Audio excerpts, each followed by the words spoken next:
جتنے اللہ رب العزت کے یہ نام ہیں نا، اسماء الحسنہ جو 99 نیمز ہیں، سارے کے سارے اگر ان کو کیٹیگرائز کیا جائے تو 3 کیٹیگریاں بنتی ہیں۔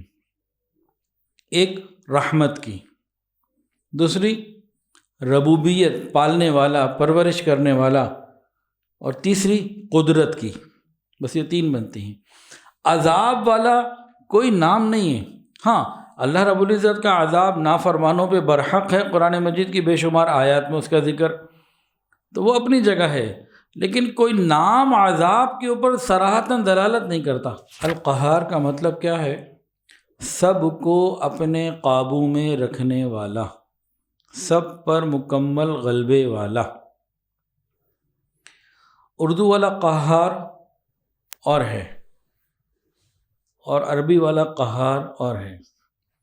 کئی لوگ القہار کو خدا نخواستہ یہ سمجھ لیتے ہیں کہ شاید یہ ظالم، ظلم، غضب، غصہ، اس قسم کا کوئی مطلب ہے۔ یاد رکھیے، جتنے اللہ رب العزت کے یہ نام ہیں نا، اسماء الحسنہ جو 99 نیمز ہیں، سارے کے سارے اگر ان کو کیٹیگرائز کیا جائے تو 3 کیٹیگریاں بنتی ہیں۔ ایک رحمت کی، دوسری ربوبیت پالنے والا پرورش کرنے والا، اور تیسری قدرت کی۔ بس یہ 3 بنتی ہیں۔ عذاب والا کوئی نام نہیں ہے۔ ہاں، اللہ رب العزت کا عذاب نافرمانوں پہ برحق ہے، قرآن مجید کی بے شمار آیات میں اس کا ذکر، تو وہ اپنی جگہ ہے، لیکن کوئی نام عذاب کے اوپر صراحتاً دلالت نہیں کرتا۔ کوئی نام ایسا نہیں، جیسے رحمت کے اوپر صراحتاً دلالت ہے۔ رحمت، اللہ تعالیٰ کی رحمت کے اوپر کامل دلیل ہے، مکمل صراحت کے ساتھ، لیکن کوئی نام ایسا نہیں ہے جو صراحت کے ساتھ عذاب کے اوپر دلیل ہو۔ ہم جبار اور قہار میں غلطی کر جاتے ہیں۔ اردو کا جبار اور عربی کا جبار اور، اردو کا قہار اور عربی کا قہار اور۔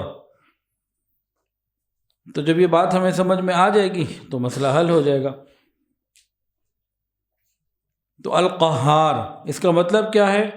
توجہ سے سن لیجئے تاکہ دماغ سے یہ بات نکل جائے کہ القہار کوئی اردو والا قہار سے کوئی تعلق ہے۔ نہ، سن لیجئے۔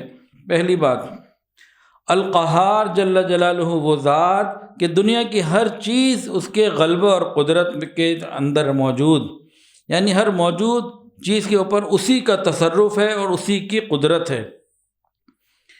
اور قرآن مجید کی ایک آیت ہے، وَهُوَ الْقَاهِرُ فَوْقَ عِبَادِهِ وَهُوَ الْحَكِيمُ الْخَبِيرُ۔ وہ اپنے بندوں کے اوپر مکمل اقتدار رکھتا ہے، وہ حکیم بھی ہے اور باخبر بھی ہے۔ اس کی تفسیر میں فرماتے ہیں کہ اللہ رب العزت القہار جل جلالہ اپنے بندوں کے اوپر غالب ہیں۔ وہ ذات جس کے سامنے تمام گردنیں جھک جاتی ہیں اور بڑے بڑے جابر لوگ تابع دار ہو جاتے ہیں، اور اس کے سامنے چہرے جھک جاتے ہیں، ہر چیز پر وہ غالب ہے اور تمام مخلوقات اس کی تابع فرمان ہے۔ اس کی عظمت، جلال، بڑائی اور بلندی کی وجہ سے تمام مخلوق اس کے سامنے عاجز اور بے بس ہے۔ یہ ہے القہار کا مطلب۔ اس میں کہاں سے آ گیا ظلم؟ کہیں بھی نہیں آیا۔ القہار کی تیسری تفصیل، القہار جل جلالہ وہ ذات ہے جس کے دبدبے اور غلبے کے سامنے ساری مخلوق کے دبدبے اور غلبے ختم ہو جاتے ہیں، جس کی جلال اور عظمت کے مقابلے میں ساری مخلوق کی تمام قوتیں ختم ہو جاتی ہیں۔ القہار، سب کو اپنے قابو میں رکھنے والا۔ قرآن مجید میں یہ لفظ القہار 6 مرتبہ آیا ہے، اور ہر جگہ ایک حیرت کی بات ہے کہ واحد، اکیلے ہونے کے صیغے کے ساتھ آیا ہے۔ اب ان 6 مقامات کو غور کیجئے، میں آیات بھی پڑھوں گا، ترجمہ بھی کروں گا انشاءاللہ تعالی۔ تو اللہ نے لفظ قہار کہاں کہاں اپنا نام، صفت کا یہ والا نام استعمال کیا۔ پہلا مقام، جب حضرت یوسف علیہ السلام جیل میں اپنے ساتھیوں کو دعوت دے رہے تھے، تو انہوں نے ان کو قائل کرنے کے لیے، سمجھانے کے لیے، حقیقت کو کھولنے کے لیے کس طرح سے کلام فرمایا؟ یا صاحبی السجن، اے میرے قید خانے کے ساتھیوں، اارباب متفرقون خیر ام اللہ الواحد القہار، کیا بہت سارے متفرق رب یہ بہتر ہیں یا وہ ایک اللہ جس کا اقتدار سب پر چھایا ہوا، واحد القہار۔ یہاں بھی قہار تو آیا لیکن واحد کے ساتھ آیا، اور ہر جگہ ایسے ہی آیا۔ یعنی حضرت یوسف علیہ السلام ان ساتھیوں کو سمجھا رہے ہیں کہ یہ جو اتنے خدا بنائے ہوئے ہیں، دن کا خدا، رات کا خدا، اتنے ہر چیز کے الگ الگ خدا بنائے ہوئے ہیں، یہ ارباب متفرقون، یہ بہتر ہیں یا وہ اللہ الواحد القہار جو ایک اکیلا، جو ہر چیز کے اوپر غالب ہے؟ تو یہاں بھی عقل کے طور پر ان کو فکر مند کیا، عقلی طور پر ذہن ان کا لگایا کہ دیکھو بھائی، یہ جو ہم شرک میں لگے ہوئے ہیں یہ عقل کے خلاف بات ہے۔ دوسری جگہ اللہ تعالیٰ فرماتے ہیں قل اللہ خالق کل شیء وہو الواحد القہار۔ یہاں پھر واحد کے ساتھ آیا، ہر جگہ ایسے آیا۔ کہہ دو کہ صرف اللہ ہر چیز کا خالق ہے، وہ تنہا ہی ایسا ہے کہ اس کا اقتدار سب پر حاوی ہے۔ اس آیت میں اللہ تعالیٰ نے 3 صفات بیان فرمائی، خالق کل شیء، ہر چیز کا خالق، انسان ہو یا جانور یا کوئی اور چیز، جسم والی چیز ہو یا بغیر جسم والی چیز، اچھی ہو یا بری، خوشگوار ہو یا ناخوشگوار، ہر چیز کا خالق وہ ہے۔ اللہ خالق کل شیء، ہر چیز کا خالق وہ ہے۔ الواحد یعنی وہ عددن ہے ایک اکیلا، اپنی ذات کے اعتبار سے بھی اور اپنی صفات کے اعتبار سے بھی وہ اکیلا ہے۔ ذات کے اعتبار سے تو اکیلا ہے ہی ہے، صفات کے اعتبار سے یعنی تمام صفات اس کی اپنی ہیں، اور جو صفت بعض صفات ایسی ہیں جو بندوں کو بھی ملی۔ انسان سننے والا، دیکھنے والا ہے، اللہ فرماتے ہیں میں ان کو سننے دیکھنے والا بنایا، تو اللہ بھی سننے اور دیکھنے والا، بندہ بھی سننے اور دیکھنے والا، لیکن دونوں کے سننے اور دیکھنے میں زمین آسمان سے زیادہ کا فرق ہے۔ ہمارا سننا، کچھ زیادہ تیز آواز سے بولے تو ہم نہیں سن سکتے، ایک وقت میں 10 لوگ بول رہے ہوں، 25 لوگ بول رہے ہوں، ہم نہیں سن سکتے۔ دور سے کوئی بول رہا ہو ہم نہیں سن سکتے، آہستہ سے آہستہ آواز سے کوئی بول رہا ہو ہم نہیں سن سکتے، سو رہے ہوں تو ہمیں سنائی نہیں دے گا۔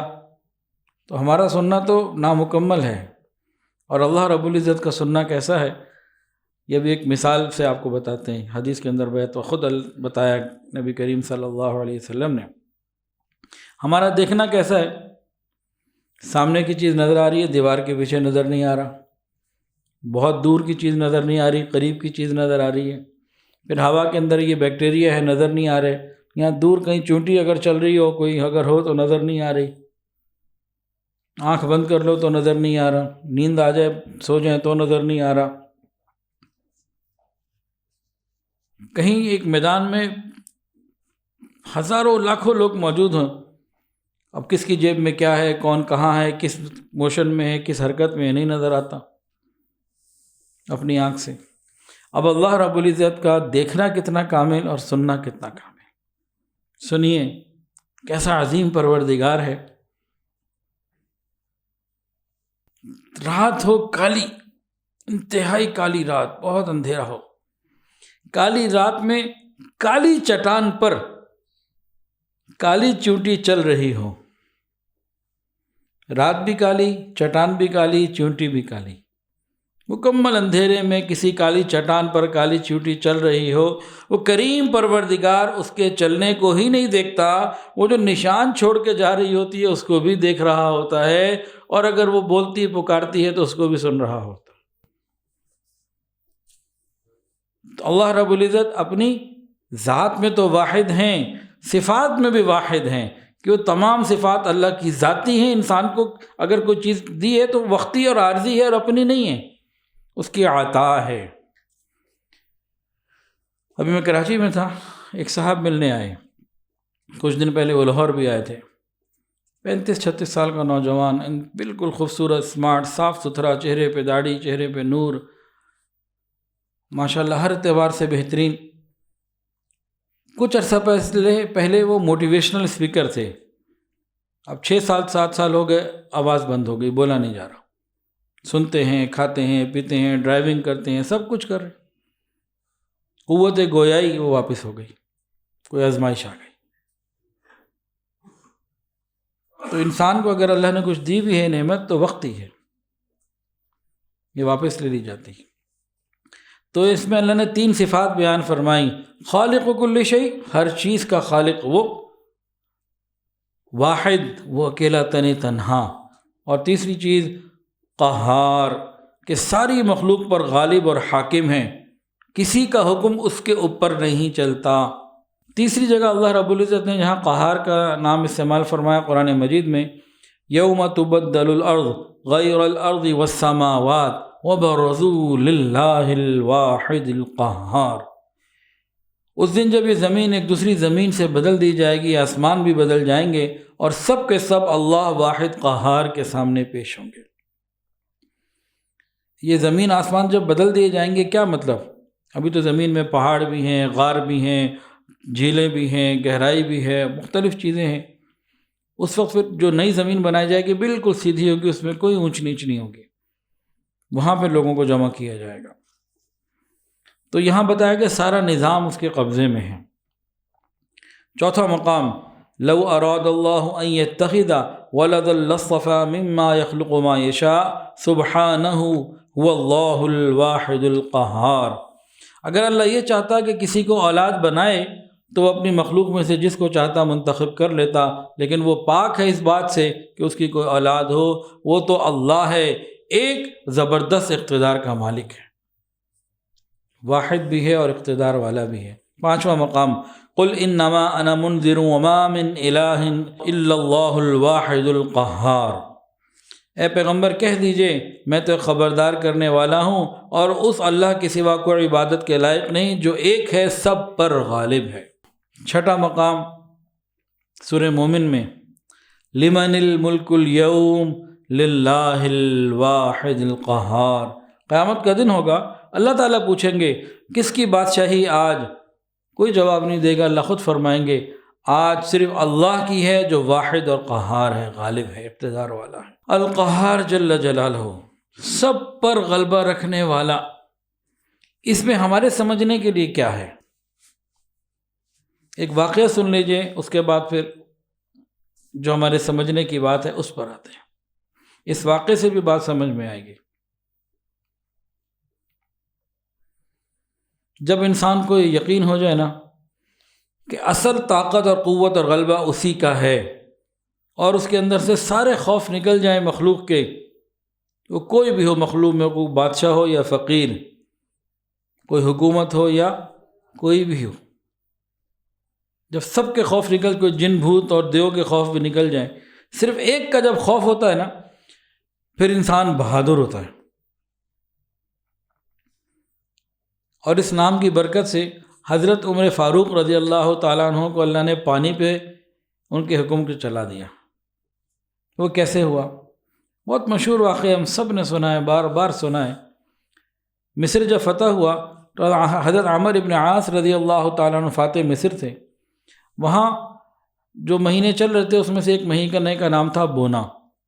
اس کی 12 راتیں جب گزر جاتی ہیں تو ان لوگوں کے ہاں ایک تقریب ہوتی ہے کہ ایک جوان کنواری بچی کو دلہن بنا کے دریائے نیل کے حوالے کر دیا جاتا ہے، پھر پانی ان کے حساب سے آ جاتا ہے. اب ان کے سامنے بات پیش کی گئی، یہ کرنا پڑے گا ورنہ دریائے نیل ناراض ہو جائے گا، سوکھ جائے گا اور مصر کے لوگ قحط سے مر جائیں گے. انہوں نے کہا ہرگز ایسا نہیں ہو سکتا، اسلام تو ان چیزوں کو مٹانے کے لیے آیا ہے، یہ تو بات ٹھیک نہیں. اب کچھ وقت گزرا اور دریائے نیل کا پانی کم ہوتے ہوتے بہت کم ہونے لگا، اور مصر کے لوگوں نے ارادہ کر لیا کہ ہم یہ جگہ ہی چھوڑ کے چلے جاتے ہیں. یہ جو نئی حکومت آئی ہے مسلمانوں کی، یہ تو ہماری بات ہی نہیں مانتی.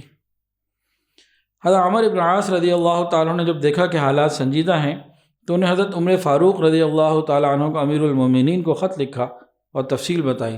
انہوں نے کہا آپ نے بہترین کیا، اسلام ان جاہلانہ رسوم و رواج کو مٹانے کے لیے آیا ہے، یہ ظالمانہ جابرانہ چیز کو ختم کرنے کے لیے آیا ہے. اس کے بعد انہوں نے دریائے نیل کو ایک خط لکھا اور اس خط میں اللہ رب العزت کے قہار ہونے کا ذکر کیا کہ غلبہ تو اس کا ہے. کیا لکھا؟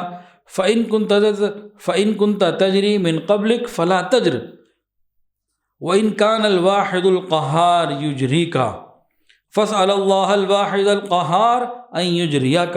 اگر تم اپنے اختیار سے چلتے ہو تو مت چلو. دریائے نیل کو کیا لکھتے ہیں؟ اگر تم اپنے اختیار سے چلتے ہو تو مت چلو، اور اگر تم اللہ واحد القہار کے حکم سے چلتے ہو تو ہم اسی واحد القہار سے درخواست کرتے ہیں کہ تجھے چلا دے۔ اور اللہ رب العزت نے دریائے نیل کو چلا دیا۔ دریائے نیل حضرت عمر فاروق رضی اللہ تعالیٰ عنہ کی عظمتوں کے پھریرے آج بھی لہرا رہا ہے، پانی اس کے بعد کبھی بند نہیں ہوا۔ صحابہ کرام کا معاملہ کیا تھا کہ مخلوق میں سے ہر ایک کا خوف انہوں نے نکال دیا تھا، کسی سے نہیں ڈرتے تھے۔ جب کوئی بندہ ایسا ہو کسی سے مخلوق سے نہ ڈرے، صرف اللہ سے ڈرے، تو پھر مخلوق اس کی بات ماننے لگ جاتی۔ القہار جل جلالہ، ہمیں کیا یقین رکھنا چاہیے کہ جب وہ کسی کو موت دینا چاہے تو کوئی روک نہیں سکتا۔ کوئی بڑے سے بڑا بادشاہ، وزیر، کوئی حکومت والا، کوئی مال پیسے والا کسی کی موت کو روک نہیں سکتا۔ اس کا کوئی حکم آ جائے تو کوئی اور ہے نہیں جو ٹال دے۔ یہ ہمیں خیال کرنا چاہیے۔ جب ہم اس خیال کے ساتھ ہوں گے تو صرف اللہ ہی سے ڈریں گے۔ تو ہم مخلوق میں سے ہر ایک کا خوف دل سے نکال دیں۔ یہ جن، بھوت، جادو، بندش اور یہ حکومتوں کے خوف اور عہدوں کے خوف سب دل سے نکال دیں۔ جب اللہ کا خوف غالب ہوگا ہمارے اندر اور اللہ کے غلبے کا یقین ہوگا، پھر اللہ کی مدد ہمارے ساتھ ہوگی۔ حدیث سنیے، حضور صلی اللہ علیہ وسلم نے ارشاد فرمایا، ابن آدم پر وہی مخلوق سوار ہو جاتی ہے جس سے وہ ڈرتا ہے۔ ابن آدم پر وہی مخلوق سوار ہو جاتی ہے جس سے وہ ڈرتا ہے۔ اگر وہ اللہ کے سوا کسی سے نہ ڈرے تو کوئی مخلوق اس پر حاوی نہیں ہو سکتی۔ اب ہم اپنے بچوں کو کس سے ڈراتے ہیں؟ وہ جن آ جائے گا، کوئی بھوت آ جائے گا اور کوئی اس طرح کی چیزیں۔ مائیں جو ہیں بچوں کو سلانے کے لیے، ڈرانے کے لیے، اپنا کام نکلوانے کے لیے اس طرح کی غیر مرئی مخلوق سے ڈراتی ہیں۔ یہ مسلمان ماں کا کردار تو نہیں ہے۔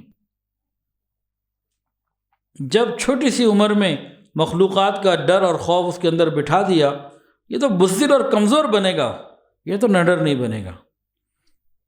جو مخلوق سے ڈرے گا یہ ہمیشہ بزدل ہوگا، اور جو صرف اللہ سے ڈرے گا یہ بہادر بنے گا۔ اللہ سے کا ڈر جس کے دل سینے میں ہو وہ بزدل نہیں ہوتا، وہ بہادر ہوتا ہے۔